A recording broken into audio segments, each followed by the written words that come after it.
hot. I had to do that, sorry. It just tastes so good.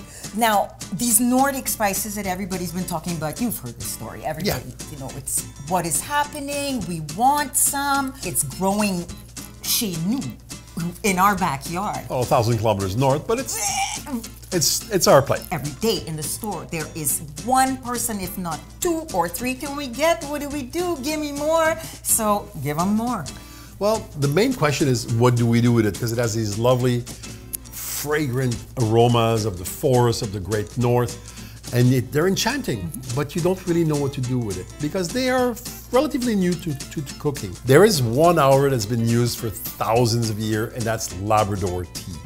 It is a wonderfully aromatic, refreshing, complex flavor that people have used as a tea, of course, as the name implies, and in cooking. I personally have used it as a broth in my soups, for deglazing roasting pans and frying pans, and it gives a wonderful woodsy aroma that is very suitable for wild meats, mushrooms, earthy vegetables, and strong tasting seafood. It's one of the Nordic plants that has the most aromatic oil. They're very different. They have things that resemble clove and cinnamon and herbs and wintergreen.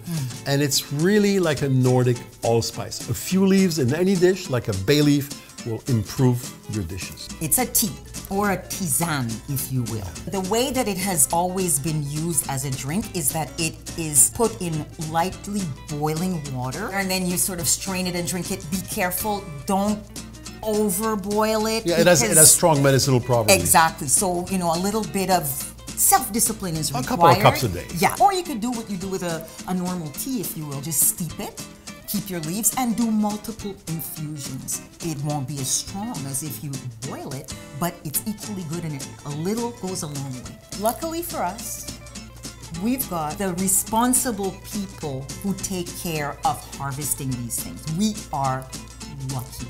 We've got people who are doing this from Abitibi, Lac Saint-Jean, and Gaspésie. Gaspé, yeah. We are all areas of Quebec. And then we've got this, what we call the first flush, which is the early buds of the season, very tender, and that too is like any tea or spice, when you pick it, will make it a different aroma. Right.